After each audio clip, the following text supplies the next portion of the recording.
Uh, I have the I have the pleasure of introducing Diane Kaufman. She's dedicated to transforming trauma and despair into life-affirming creativity. She's a poet, artist, humanist, and medicine awardee, and as of June 30th, 2023, a retired child psychiatrist. Her story, Bird That Wants to Fly, inspired an opera, and it was narrated by the actor Danny Glover. I'm getting goosebumps just hearing about this. In 2019, she received the Dr. Frank L. Babbitt Award from SUNY Downstate Medical Center Alumni Association for her distinguished service to both the medical profession and the general community. Dr. Kaufman is the founder and director of the Hold On campaign for suicide prevention that uses the power of art to connect, express, and heal. She's an international award-winning lyricist of mental health promoting songs. I don't know if you sing as well. I'd love to hear like a couple of verses of it. Dr. Kaufman presents internationally on creativity and mental health, sharing her lived mental health experiences and how the expressive arts can help save lives. And she has, maybe you can add this to the chat, Christy, www.holdencampaign.org is where y'all can get more information. And for those of y'all that might have just signed on, we're only recording the first hour of this. And then if you want to stay on for a more intimate back and forth question and answer with her, we won't record that part. But if you stay on for that part, maybe think about turning on your camera during that to make her more comfortable. And thank you and welcome. Oh, thank you so much. I'm glad to be with all of you.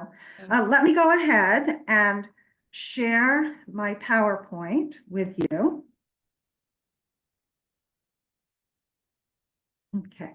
Well, welcome everyone to Phoenix Bird Rising, Creativity and Suicide Prevention. As you know, I am Dr. Kaufman, and these are some books that I've written, some of them collaborating with artists. And here I am with my Hold On campaign at a community event, looking so happy.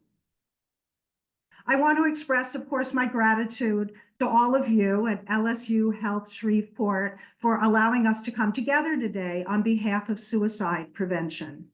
We'll be reflecting upon love, loss, grief, and suicide. So I want you to pay attention to how you're feeling, as some of the content could be triggering. So please take good care of yourself. We'll also be talking about metaphor, myth, and meaning making, and how these help build our resilience. So to begin, did you know Apollo, the Greek god, was the god of medicine, music, and poetry? And poetry has mythic origins. Pegasus, the flying horse, born from the severed head of rape victim Medusa. And Pegasus is the symbol of poetry, transformation, and transcendence. And here is Bellerophon riding Pegasus, trying to get to Mount Olympus. Sir Ben Okri, the poet, novelist, playwright, wrote in Mental Fight, "The most authentic thing about us is our capacity to create, overcome, endure, transform, love, and to be greater than suffering." And Eric Fromm, the esteemed psychologist, psychoanalyst, and philosopher, said in The Art of Loving, "The mature response to the problem of existence is love, and that the ultimate choice, inasmuch as we can transcend ourselves, is to create or destroy, love or to hate." And philosopher Albert Camus declared, "There is but one truly serious philosophical problem, and that is suicide.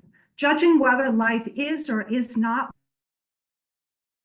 answering the fundamental question of philosophy." And who can forget William Shakespeare's Hamlet? To be or not to be, that is the question. I'm going to share with you now the beginning of a poem by Caitlin, who is 26 years old and died by suicide. Her husband, Raymond, kindly gave permission to share Caitlin's poem. I also want to say that Caitlin had kept a poetry diary, and while she was living, she told her husband not to read it. Suicide, such a simple word, such an easy definition, such a permanent choice, such hard, drastic, and painful reasons. Would you believe me if I told you I wanted to commit suicide? There are many whose eyes and hearts see and feel only darkness without end.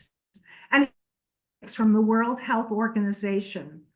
More than 700,000 people died by suicide worldwide in 2019, most recent statistics. And suicide is the fourth leading cause of death among 15 to 29-year-olds. In the US, it's the 11th leading cause of death.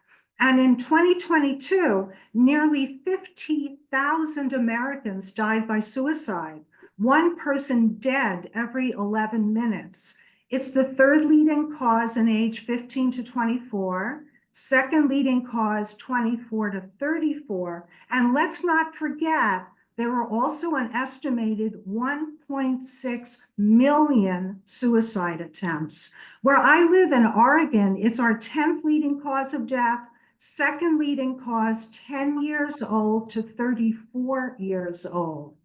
One and more than one. By that, I mean that for each person who dies by suicide, there's an increased risk of suicide in generational family members, which may be due to genetic factors, as well as in friends, and even those who knew that person only by social media, such as celebrities. Also, mental health providers are affected by suicide loss, as for example, myself. On a Saturday in November 2014, my teenage patient hanged herself. Our last appointment with her mother and my patient was just the day before she died. A year and a half later, on Memorial Day 2016, I was taking an online course, and one of the writing prompts was to write a poetic progress note. And I wrote the poem, What Makes Us, memorializing the last day I spent with my patient. It became the 13 Reasons Why Not video performance, and I'm going to show you that video now.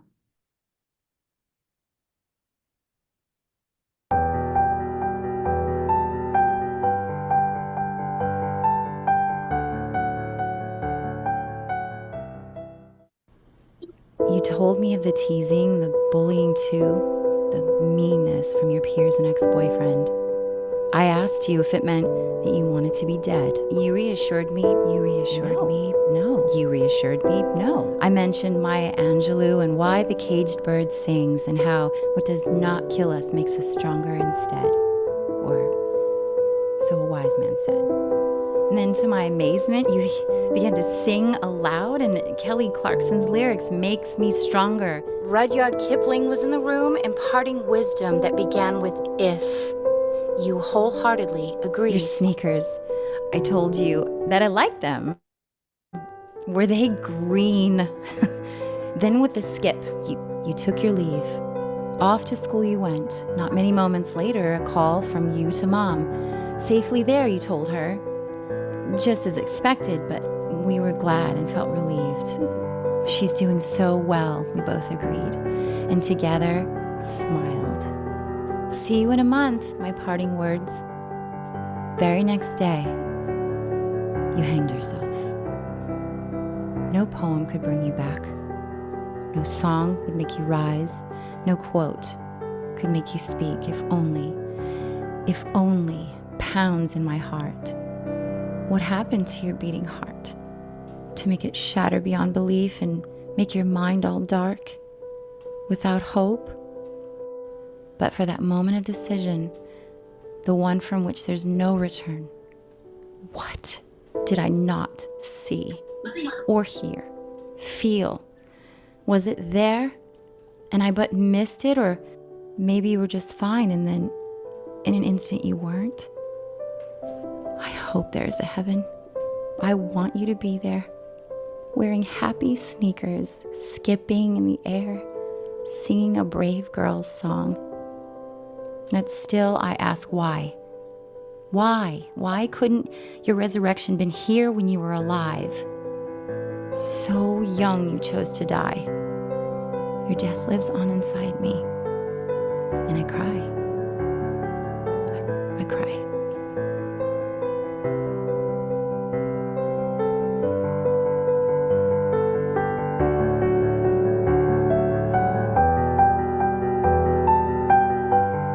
Hi, my name's Elizabeth.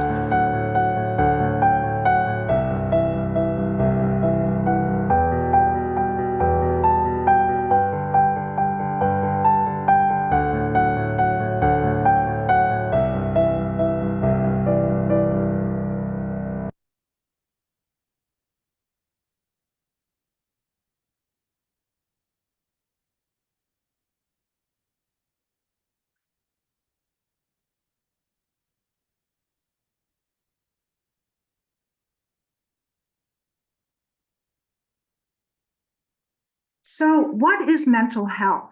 The World Mental Health Organization states it's a state of mental well-being, enabling people to cope with stress of life, realize abilities, learn well, work well, contribute, an integral component of health and well-being, underpinning individual and collective abilities to make decisions, build relationships, shape the world. Mental health is a basic human right and is crucial to personal, community, and socioeconomic development. But why suicide? Does something or someone have to die? Is release from pain answered by body's death? Is that how control can be regained, ending forever mind's torment? In the midst of biopsychosocial spiritual complexity, might love, grief, and compassion play a role? Remembering the deity Shiva as Lord of the dance, being able to rebirth ourselves while we are still alive could hold some clues. Here is a statue of Shiva, and you can see Shiva is standing on something. According to psychiatrist Dr. Rosen in his Transforming Depression, a Jungian approach using the creative arts, Shiva's dance symbolizes that from destructive energy comes creativity, and from death comes rebirth. Remember, we're talking about when the person is still alive. In this dance, Shiva steps on the human ego, the implication that ego death and self-surrender lead to communion with a higher power, the self with a capital S. And he goes on, from this vantage point, depression is an opportunity for hope, growth, and transformation. And metamorphosis and suicide is a tragic mistake. I want to share when I was depressed. Back when I was a medical student, I attempted suicide and was medically hospitalized. And years later, I was diagnosed with bipolar 2, with hypomania and depression. The poem I'm going to share is my poem, written in my diary shortly before I attempted suicide.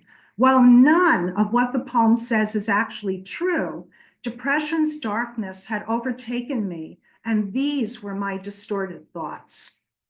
I can't show you who I am. I'm ugly. I'm worthless. I'm nothing. You can't love who I am. No one can love who I am. No one has ever loved who I am. If I show you who I am, I will have to kill myself, because being dead will be the only way I can hide once more. I want you to notice how many times the word love is in that poem. One day, alone in my dorm room, I decided to kill myself and took an overdose of prescribed medication. My full intention was to be dead. My fantasy was that I was going to fall asleep and not wake up, but that did not happen. I became very ill, began to vomit. I went to my sister's home, and when I started to vomit blood, I was taken to Mount Sinai Hospital in New York, emergency room, charcoal, IV, and admitted to the hospital. I can recall a few days into the admission, a psychiatrist asking if I wanted to be transferred to the psychiatric unit. At that time, I was no longer having suicidal thoughts, so I could not be involuntarily committed or admitted to the unit. I said no, I did not want to be admitted. Another reason why I didn't want to be admitted was because of the stigma I felt of having a mental health problem. And I thought to myself, how on earth can I become a psychiatrist if I attempted suicide and was admitted to a psych unit? I'm proud and pleased to say I'm living proof that you can. I do believe if I had said yes to that psychiatrist, that I would have been transferred to the unit. I'm fortunate that I lived, and very importantly, that I did not attempt again. And surviving suicide inspires my dedication to help save lives. And I can truly say I'm living powers of art to help heal. What are risk factors for suicide? Of course, there are genetic factors regarding risk for psychiatric illness, and there are many kinds of losses: physical illness, pain, disability, betrayal, violence, abuse, loss of trust, moral injury, loss of relationships, employment, financial instability, loss of dreams, loss of hope, and many more. These losses, these living deaths, are they really witnessed, validated, allowing the person to grieve and mourn for what they have lost? Can suicide be a grief that was not able to be mourned? In the midst of grief's despair, to heal, to make whole again, means openness to hope and possibility. That is the phoenix bird. Out of the ashes, mythic origins, hope, and rebirth. The myth goes that the phoenix bird is the most beautiful bird in the world, and there's only one phoenix bird, which lives thousands of years. And upon its death, what it does is it flies to the top of a mountain and sets itself on fire. And out of its ashes is reborn the new phoenix bird. So it's emblematic for hope and rebirth. Hope is the thing with feathers that perches in the soul and sings the tune without the words and never stops at all. And sweetest in the gale is heard, and sore must be the storm that could abash the little bird that kept so many warm. I've heard it in the chillest land and on the strangest sea, yet never in extremity it asked a crumb of me. Do you recall the myth of Pandora? Pandora opened the box when she wasn't supposed to, and out flew all the evils and sickness in the world that would beset mankind. And where was hope? Hope was at the very, very bottom of the box. I love the poetry of Emily Dickinson, but I believe hope really does ask something from all of us. Hope needs to be kindled, nurtured, manifested. Mental illness and despair can destroy hope in our lives. Holding on to hope is vital. And here is my painting that I initially called Bird of Prey, P-R-E-Y, Bird of Prey, P-R-A-Y. I painted this at a Process Arts workshop in July 2016, and it was at the time of the Nice, France terrorism truck attack, and I took that into the painting that I was doing. And it was only years later that I reimagined this painting as Phoenix Bird Rising. My friend and work colleague died by suicide. It was August 2019. Stacy was an amazing woman, beloved by so many. She was a nurse practitioner. She took her life at 48 years old. Stacy and I had worked at the same organization, but when I read of her death on Facebook, I no longer was at that organization. Here's Stacy. What I learned was that Stacy had developed a severe depression, was unable to work. She was in and out of the hospital. Her mother came to stay with her to help take care of the children. The car keys were hidden from Stacy. Stacy found those car keys, drove to a bridge, and jumped off, leaving behind 2 sets of young children. And I felt so viscerally that Stacy's mental illness was a cancer that had devoured her. Same month, a few weeks later, I was walking down Lovejoy Street, which is parallel to where I live, heading towards Starbucks. And I noticed this tree and what I thought were its unusual branches. I took a photo of the tree and I wrote down some words, either when I was kneeling next to the tree or when I got to Starbucks. I sent the photo and my words to Amanda Meador, who is an artist collaborator, asking her to create a poster. And this is the poster, just like this tree.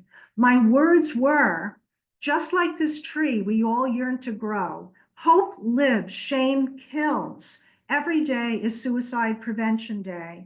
Take care of yourself and may you grow ever stronger in your love. Originally, when Mandy sent me the poster, the roots were dangling. There was no earth around them. And I quickly advised Mandy that she had to put earth and flowers around the tree for the good of the tree. That's what the tree needs. And also, we human beings need to be grounded too. And perhaps some of that grounding is to be loved and to express love. And that is how Creative Lifelines, a series of posters, came to life. It reaches out with compassion and creativity to help save lives. Here are a few of those posters. The one with the cat says, I always remember my cat loves me and needs me. My life has meaning. A woman had written an essay about the Just Like This Tree poster. She had her own mental health history, and these were her words, that she stayed alive because of her cat. This next one is for mothers and children. I also have one for fathers and children. This one is about bullying. It includes part of a lyric that I had written. Don't let the bullies steal your heart. Your pain is real, but you can still heal. Always remember what's true, the sacred beauty named you. And one of the girls is wearing a pendant of the Just Like This Tree poster. And this one I call Shine a Healing Light, which is a metaphor about light into the darkness. So many hearts ache for lives lost to suicide. We, the living, must shine a healing light on silent shame and stigma. We got born, that's why we need resilience. Resilience is a dynamic process encompassing positive adaptation within the context of significant adversity. Creative resilience is seeing through new eyes in order to transform our inner landscape and outer world. And rather than jumping off the cliff into an abyss of hopelessness, despair, and suicide, we strengthen our resilience by choosing creativity. Creativity illuminates the darkness. It's the ability to transform what was into what still can be. I want to introduce you to my friend and collaborator, Lucia Martinez Rojas. Lucia herself has a mental health history. She has bipolar disorder, has made suicide attempts, and has been psychiatrically admitted. Lucia is the animator for the song Don't Give Up. I wrote that poem for my patients. And we're going to listen to the song now. It's just an excerpt from it.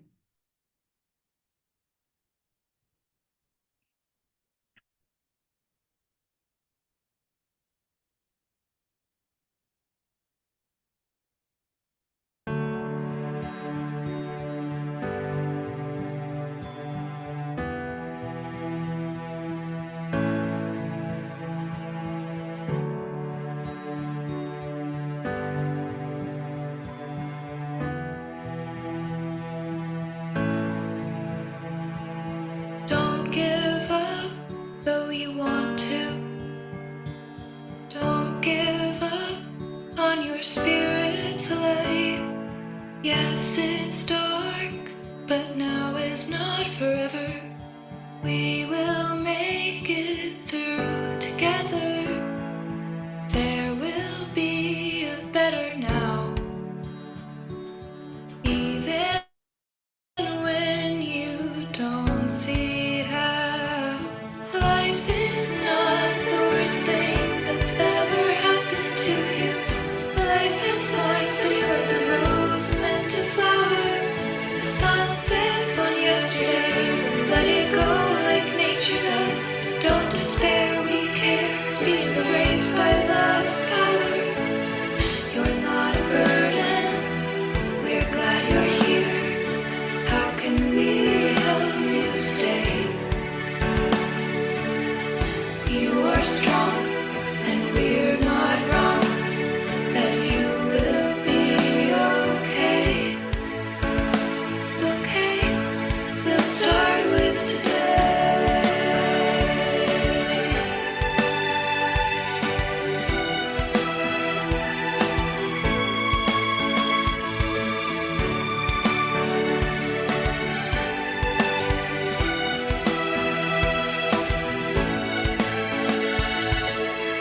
The pain you feel, I know is real, but it's not all you are. Take a deep breath and remember, step after step takes you far. Up above, stars are shining in the day, sun shines bright. Nature's nurture empowers, inspires you in this fight. Tomorrow's light is a gift from the night.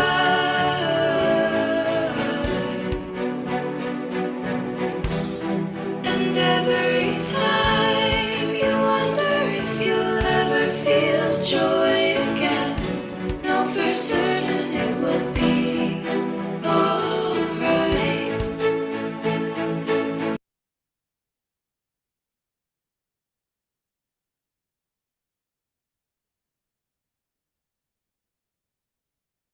To be able to hold on is an act of resilience supporting mental health.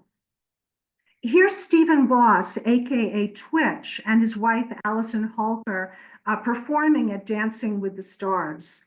Stephen Voss died by self-inflicted gunshot on December 13th, 2022, and he died at 40 years old. Stephen Voss, whom I read of his death in the New York Times, I had not followed him. He was a celebrity. He was a dancer. He worked with Ellen DeGeneres. He and his wife were social media icons. He was described as a loving, high-spirited, amazing man. And it took people by shock that he died by suicide. He could not hold on to his life. He could no longer ring the bells Leonard Cohen sang so eloquently in Anthem. Ring the bells that still can ring. Forget your perfect offering. There is a crack in everything. That's how the light gets in. I wrote the poem Heartbreak Times Infinity after reading of his death, and that became the Hold On song, composed and sung by Shan Carballo. The Hold On song inspired the creation of the Hold On campaign for suicide prevention, and I'm going to share an excerpt from this song right now.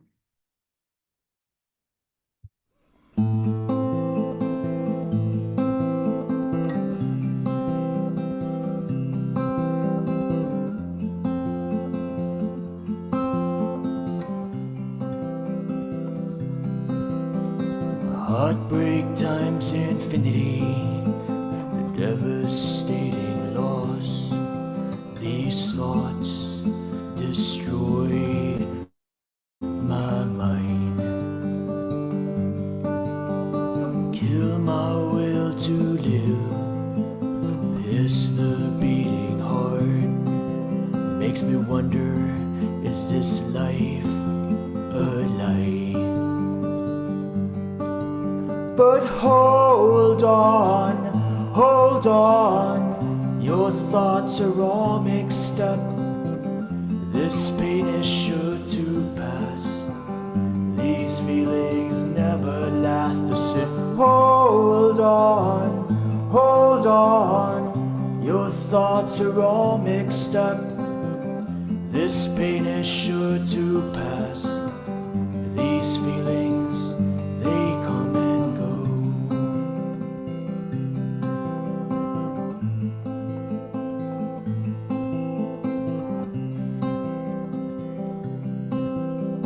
Heartbreak times infinity, loved ones left behind, the endless tears they cry. Don't act too fast, live into another day. Tomorrow doesn't have to be the same as yesterday. Hold on, your thoughts are all mixed up. This pain is sure to pass. These feelings never last a sip. Hold on, your thoughts are all mixed up. This pain is sure to pass. These feelings, they come and go.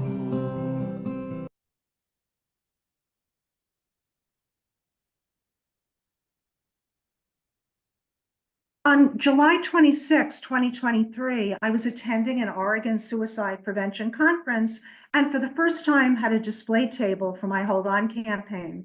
When I came home that day, I learned of the death of Sinead O'Connor, a music icon, and I learned that her son, Shane, had died the year before by suicide at the age of 17. I wrote a poem called Holding the Heart When It Breaks, which speaks directly on suicide and also about how do you live on after the suicide of your child. That became a song which, as with the other songs, have been winning international awards. That song, Holding the Heart, won Best Lyric at the Europe Music Video Awards. Langston Hughes talks about holding on. Hold fast to dreams, for if dreams die, life is a broken winged bird that cannot fly. Hold fast to dreams, for when dreams go, life is a barren field frozen with snow. Here is a portrait by Frida Kahlo, fiercely depicting physical pain and emotional pain. Frida Kahlo had experienced the terrible accident of when on a bus, when it crashed, a pole had pierced through her body. We need to befriend ourselves, as Yogananda says, love is the heartbeat of all life. And here is another portrait of the two Fridas, where the damaged and bleeding Frida is holding on to her whole self. And now I'd like to introduce you to my creative collaborator and friend, Starlet Swan.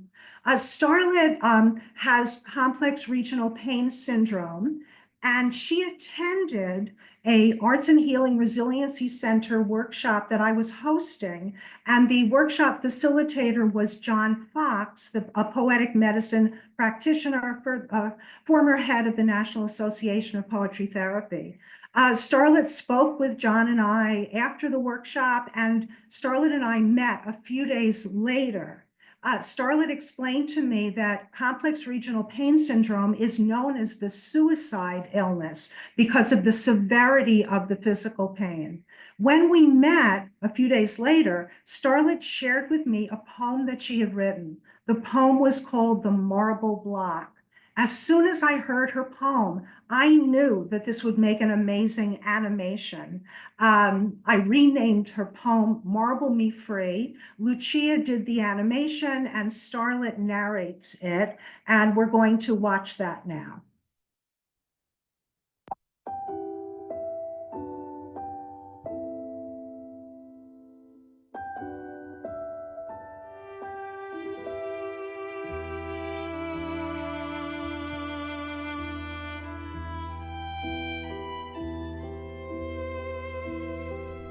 As I was living my life, I came across a marble block in my way. I tried to avoid it, but I couldn't. I tried to go around it, but I couldn't. I tried to go above it, but I couldn't. I tried to go under it, but I couldn't. It was too big to avoid nor ignore.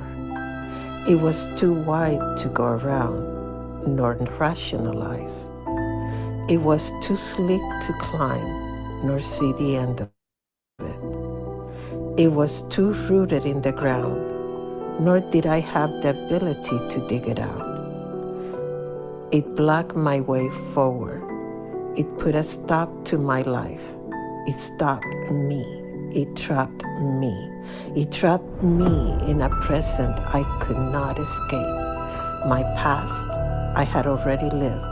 My future blocked. My dreams crushed. I was trapped by this marble block. So huge it took over my life. It became my life. This could not be happening to me, yet it was. I screamed at it, "Get out of my way!" Yet it didn't. All I wanted was to have my life back, yet I didn't. I pleaded, "What do you want from me? Tell me, just tell me. Is this a test? A lesson I must learn? A punishment? What?" I asked, crying over and over, pounding on the unyielding surface, never getting an answer. The answer was not in the marble. The marble was just that, marble. Not a punishment, not a lesson, just marble. Nothing more, nothing less. I was the one torturing myself for seeing it for more than what it was. In anger, I hit back. I kicked and punched, nicking the sleek surface, hurting and cutting myself in the process. In desperation, I cried, and my tears rolled down the bloody, jagged surface, so much so it washed away the blood as the marble started to erode. Finally, the block, too tired to fight, too tired to feel hope, I accepted the fact that I was trapped by a giant, cold, unwavering, unfeeling marble block. I looked at my bloody hands with shards of marble embedded, and I smiled. I removed the shards, and I took the time to heal my hands so I could put them to work. As I sat with my back against the block, I smiled, gathered myself, and relaxed. I needed to be in full strength for the work ahead. I stood up in my inner strength in front of that block as I struck and chipped that marble block. I chipped and chipped away until the sleek surface became rough. I chipped and chipped away until it started to take form. I kept carving my own way through, chipping at it, little by little, making my own path through the marble block. I found my peace in not wasting my time fighting reality. In accepting it, I became the sculptor of my life.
I encourage you to take a look at our website, marblemefree.com. The Marble Me Free initiative helps break the cycle of pain and suicide.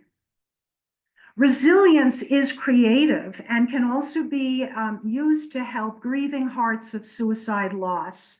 I recently wrote the poem My Crying Song for You, which has also become a song, and it's especially for suicide loss survivors.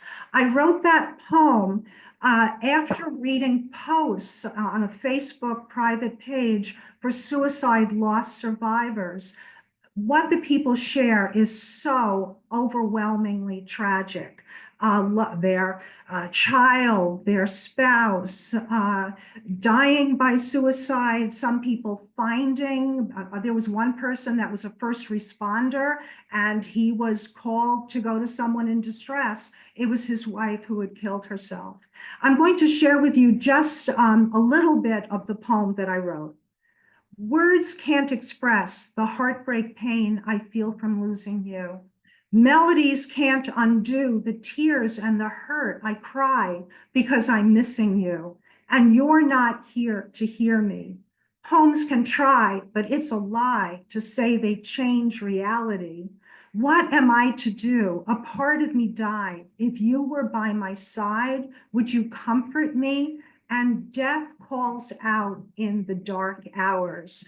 There is an increased risk of suicide in suicide loss survivors. And the expressive arts can be used not only for prevention, but for postvention as well. In January, I hosted and facilitated an arts and healing workshop called Letting Go and Holding On for Hope, Healing, and Resilience in the new year. During that workshop, there was this poem was shared aloud, and I'm just going to summarize it for you. It's using the metaphor of the dandelion, and it's talking about, it was being told that you should hold on in the breeze, like hold on. Look what the winds of change have done to all the leaves that are blowing around. So you, dandelion, don't let any part of you float off. But at the end of the poem, it talks about having held on. It says, so I held on. They said that's how you know you're strong, but not until I wilted did I notice something wrong.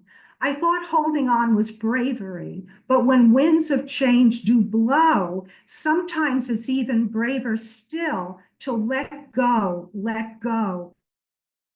At that workshop was a woman named Jody. That was the first time I had met her. And she shared that January was the anniversary of her son, Kellen's suicide.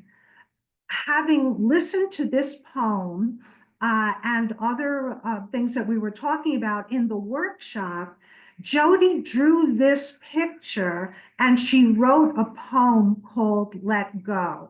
I asked Jody if it was okay with her to make it into an animation because I felt it was so powerful and could do good in the world for suicide prevention and for suicide loss survivors.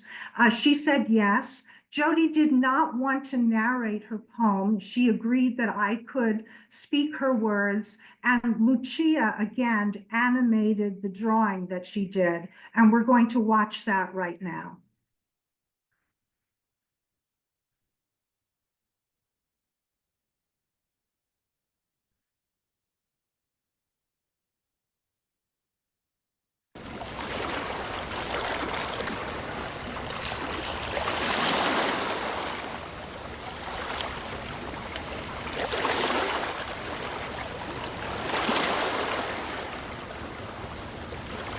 Let go of that oar.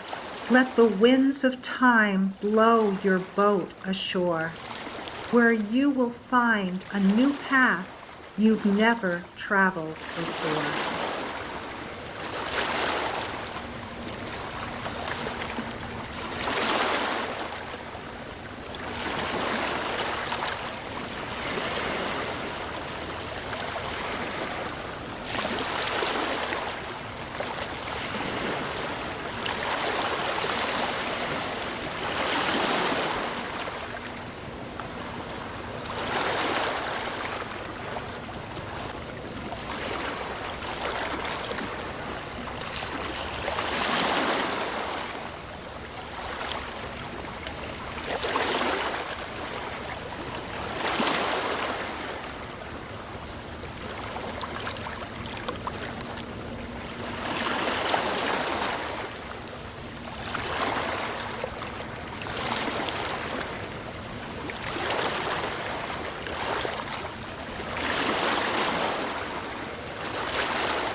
So how can we help prevent suicide? Awareness is the healing light, but we forget we are the light.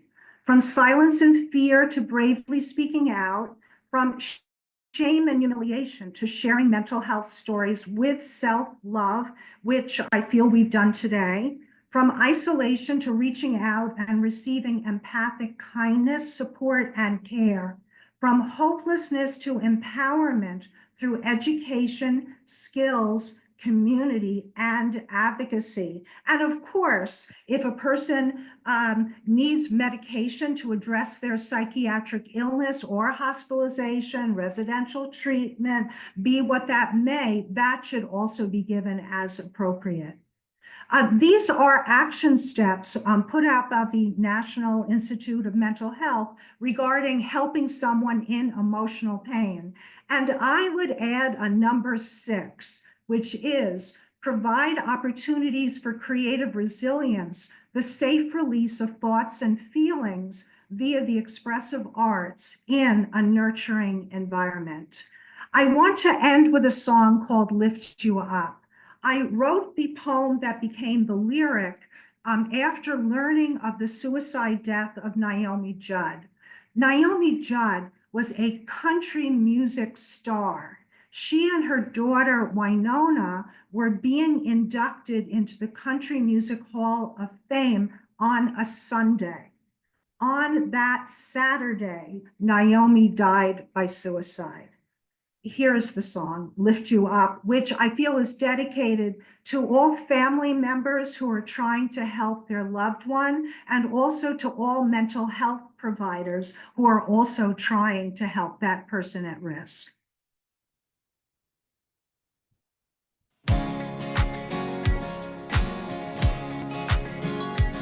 You can never tell who's suffering. The most beautiful face, the most kind and loving hearts, they hide their secret pain. You can never tell who's hurting. Ain't that the terrible truth? I wrote this song for everyone, but especially for you. May you rise up another morning. May you live for another day. May you trust in hope's future, that your heartache flies away. Hopelessness ain't easy when you're feeling all alone, but it's too soon for goodbyes, my darling.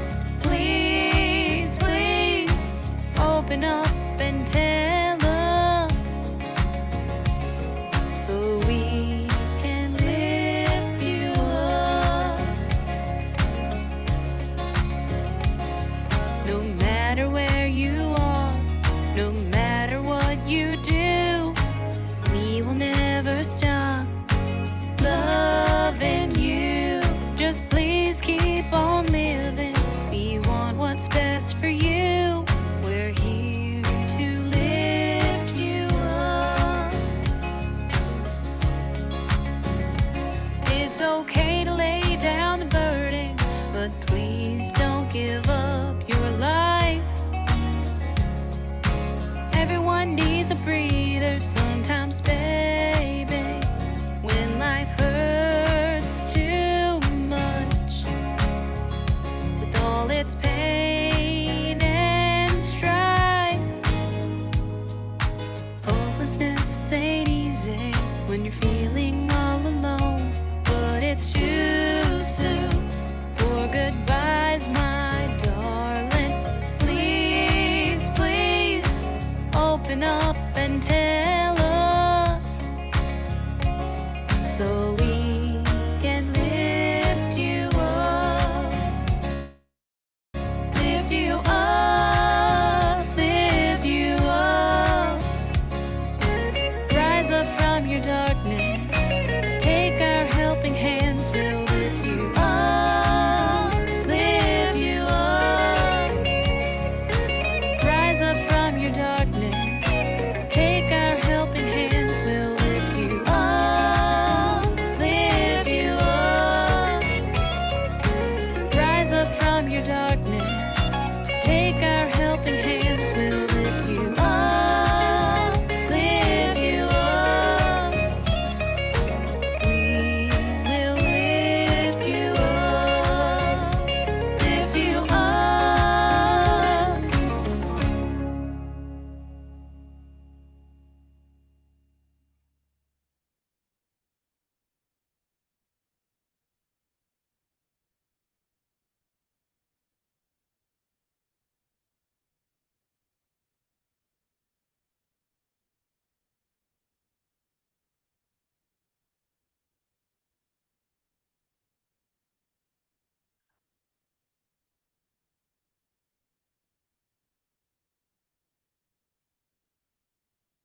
I want to thank everyone for allowing me to be here today.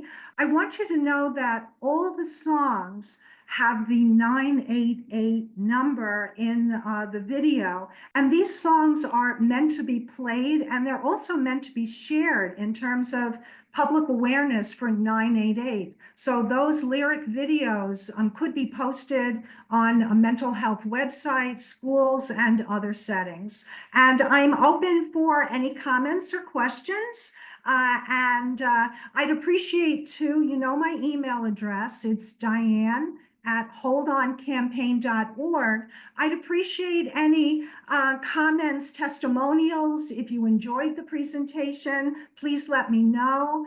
If you felt that it should be improved in some way, please let me know that.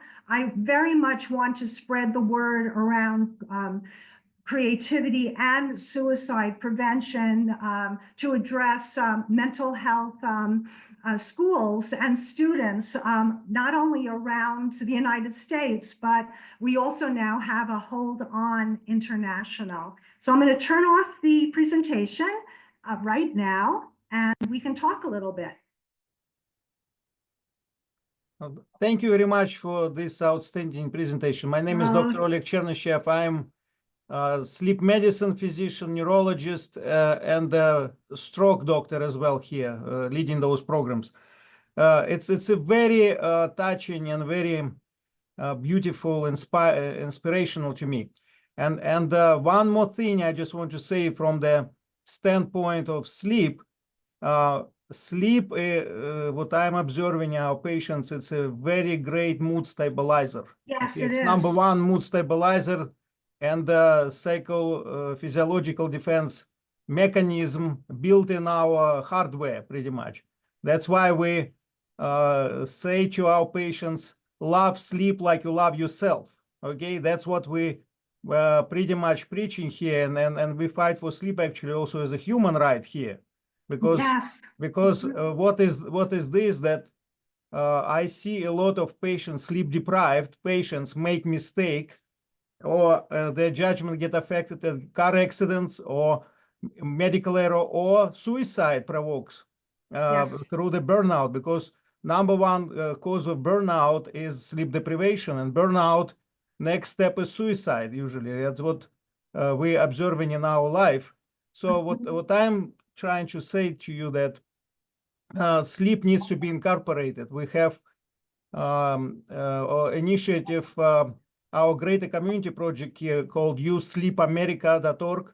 So and we're looking for collaboration as well, and to teach our patients, teach communities, teach legislation, medical healthcare providers about importance of sleep. And last thing I'm going to say, what we're promoting conversion from 24/7 lifestyle to 24/8 lifestyle, which means it's a brain-friendly lifestyle, which means 8 hours of work, 8 hours of 8 hours of sleep, 8 hours of work, 8 hours of play. Okay, this is 24/8, because I strongly believe that we need to adopt that micromanagement of the day-to-day operations and help brain to not always have a rest, because if it's always functioning exhaustive, high mental activity all the time, it leads to exhaustion of our serotoninergic, dopaminergic, and all of other systems, and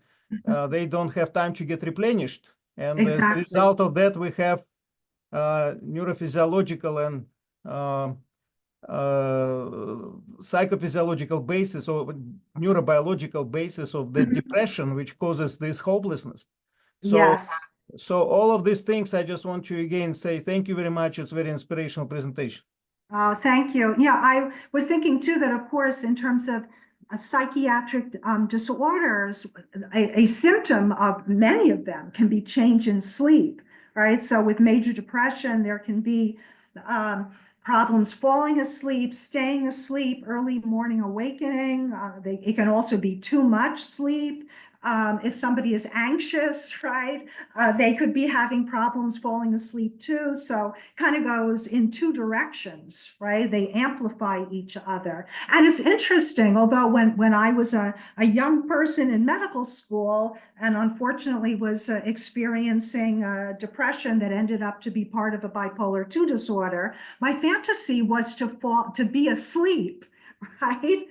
So in some sense, that idea of encouraging a person to have good sleep habits, right, and be healthy with their sleep, and also sleep itself, putting oneself to bed to take a nap when you're feeling emotionally distressed can be a lifesaver too, right? Because when you're asleep, you're not going to be acting on your suicidal thoughts, which could be planned thoughts, or there are suicide attempts where it's an impulsive act. All of a sudden, the person, there may be potentially reasons, maybe now the person is being cyberbullied and something horrific has happened. However, it's an impulsive act and now they're dead. Yeah, and recognition of thought process. Yes. Quality, quantity of thought process is critical here, because in my opinion, we need to teach our kids from pretty much from the birth, from their early childhood, all these coping defense mechanisms, is known as Sasha sublimation, suppression, all of that. We need to humor, altruism, because this is actually, I find out that people not utilizing those mechanisms, they can learn, identify the problem and or some strange thought process in their head, and apply those mechanisms to get them out of that. So resilience, in other words, resilience need to come, of course, when it's a self recreation act, like you described it, because you have to understand which point you get ground on their feet, and you need to use those tools, technical tools to or learn to have those behaviors which are not maladaptive but adaptive behaviors rather. So and sleep, of course, here is a big help because it's already naturally built in. And if we say sleep 8, feel great, these things. So it's very important. Maybe think about it. We might create a son, sleep 8, feel great. We need your help here. Okay, I will think about it. You Sleep America, I will yeah. think about it. Yes, yes. Are there, I know that we'll be breaking soon for the other, get-together session, but are there any other comments or questions from any students or staff?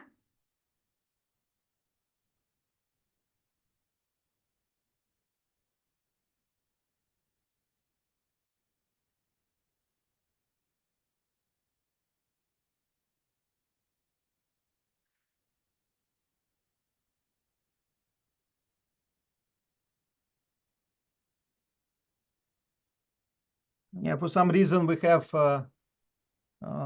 quiet audience today. They probably got all in reflection right now, thinking how to process it and what would be giving you outcome. And let me see, because I'm actually associate from neurology department, and I'm enjoying this sessions because I see big